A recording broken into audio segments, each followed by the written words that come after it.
Okay, schönen guten Morgen von der Nece-Conference. Ich stehe hier mit Michalis Kakos. Er hat gerade das erste Panel moderiert zum Thema Citizenship, Education for a Divided Nation. Es ging also um Großbritannien.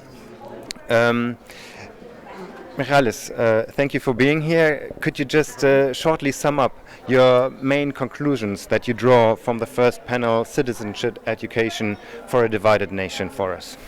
Yeah, I think that it's not very easy because the panel just finished, so ideas are still sinking in.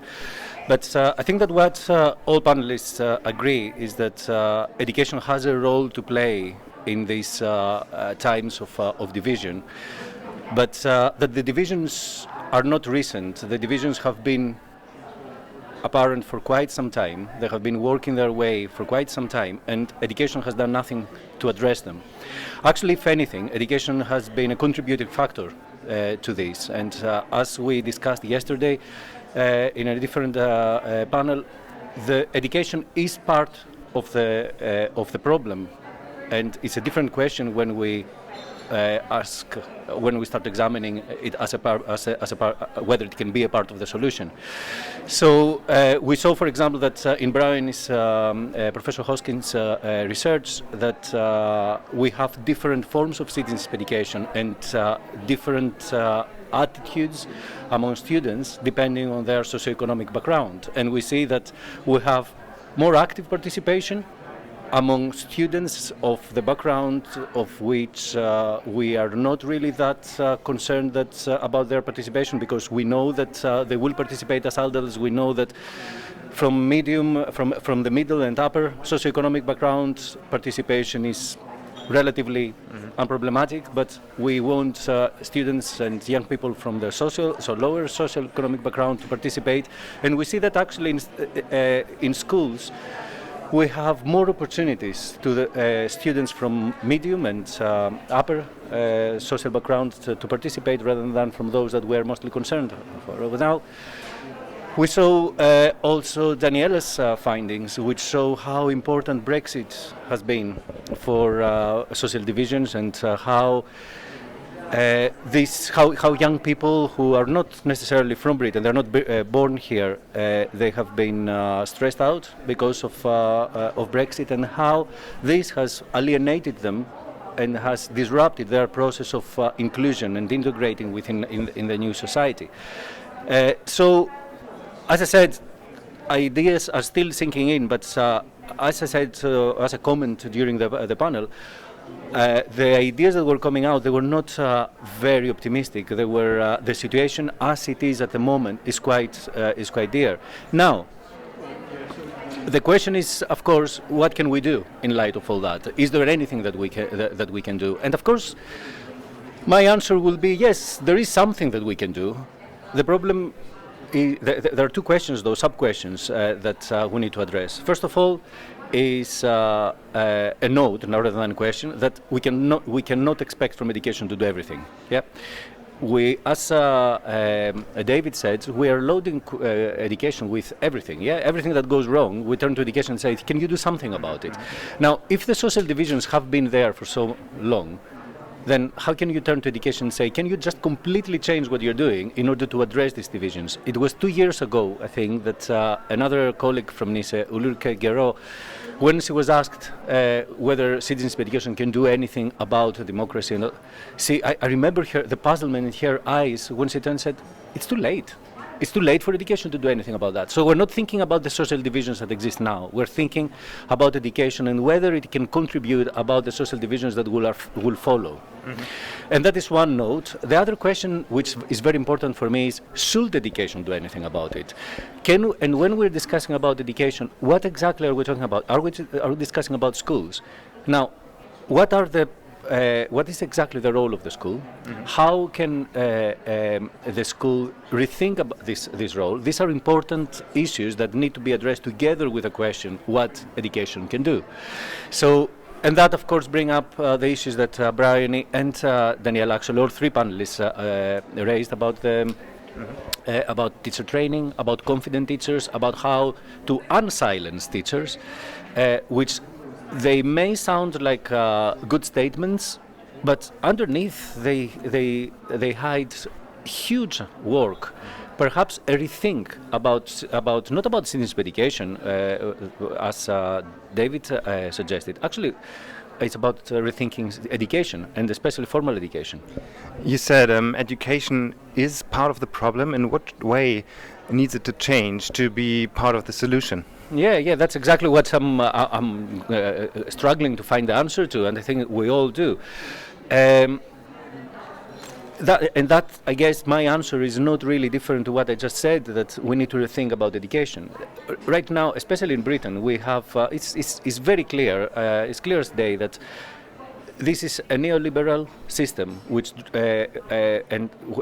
of educational system, in which some people thrive because they're accustomed to this and they know how it works, and it facilitates their socialization.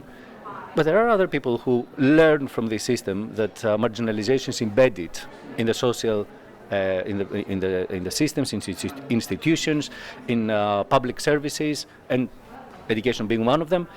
So, how we can make it part of the solution? I think that I'm wondering whether education can be a radical space, a space of safety in which radical ideas can be discussed.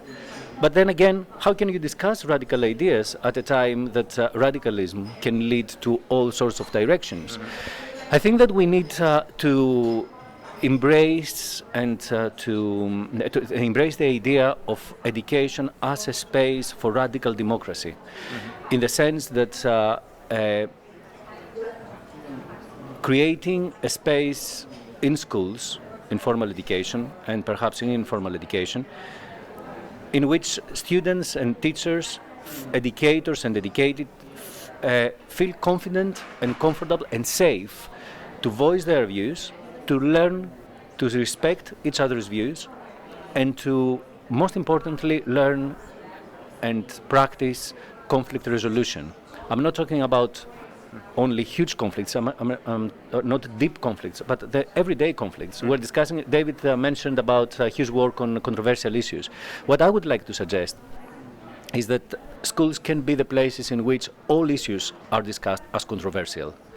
And all issues can be raised with and analyzed on the basis of the differences of opinions. And if we have the space if a school can provide the space for radical democracy in which we can debate, we can conflict, we can experience conflict, but we can also understand that the conflict is the root of democracy, and how you deal with conflict, not the conflict itself, but how you deal with the conflict is the key element of creating, establishing a safer democratic environment, then I think that this is a starting point. But of course I'm saying that, and I'm guilty as the person next to which all of us who are very easy to say grandiose words and statements that sound good.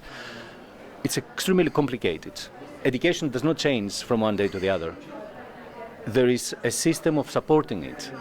It's the parents, is the public, is our imagination of what education is about, and it cannot change overnight. And if we ask for a medication to change in the name of what I just said, or in the name of citizenship education, is not about adding a subject. It's about rethinking what education is about. In some cases, I would agree with the argument that perhaps actually it's too late, or perhaps it's the right time or the wrong environment, formal education, to provide citizenship education. But again, I will agree with David. If we start taking citizenship education out of schools, then we give a hint, we give a message, we pass on the message about how significant it is. That's the situation in the UK, with citizenship education taken out of the school. Because you said, David said so. Yeah. So talking more about the situation in the UK, how do you think will Brexit affect citizenship education, especially being here part of the European network? Yeah. Just to clarify, that David did not say that, did not mention this, the idea of taking citizenship out of the curriculum as a British idea. It is not only British, and is not actually British at all, because we do have or at least we claim that in English school at least, and in Scottish schools, citizenship education is embedded in the curriculum and it is a compulsory subject. But this is a completely different story. Brexit, well, it's a nightmare and a blessing, I think. I think that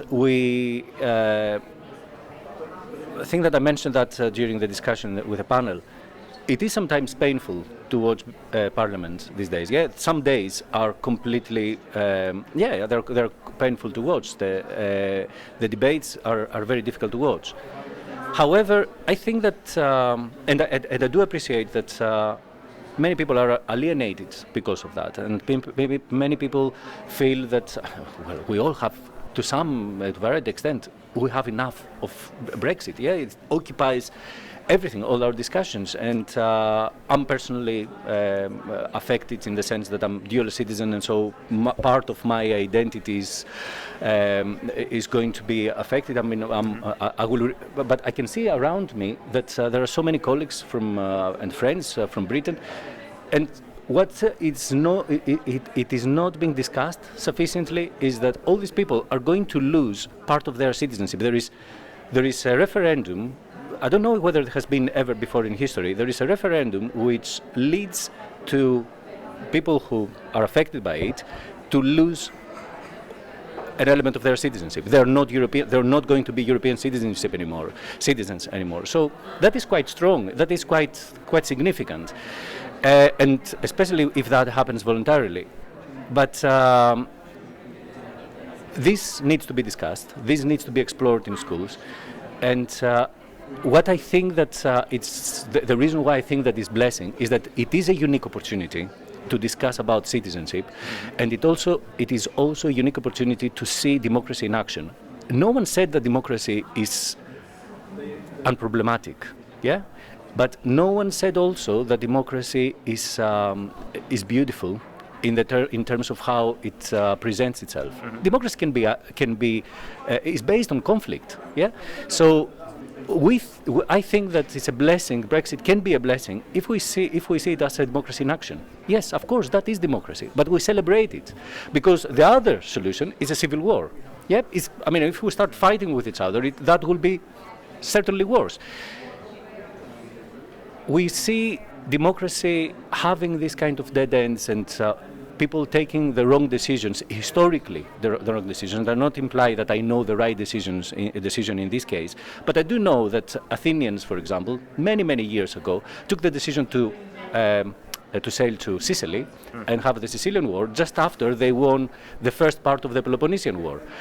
And then, of course, that was their catastrophe. This led to the collapse of the golden era of Athens. They themselves decided to do that. Yeah. Now, that perhaps as a historian, you look back and you say, "Oh my goodness, how stupid was that? They had an opportunity and they missed it." Well, they celebrated democracy. Yeah. We may say that, but I know what is the right answer here.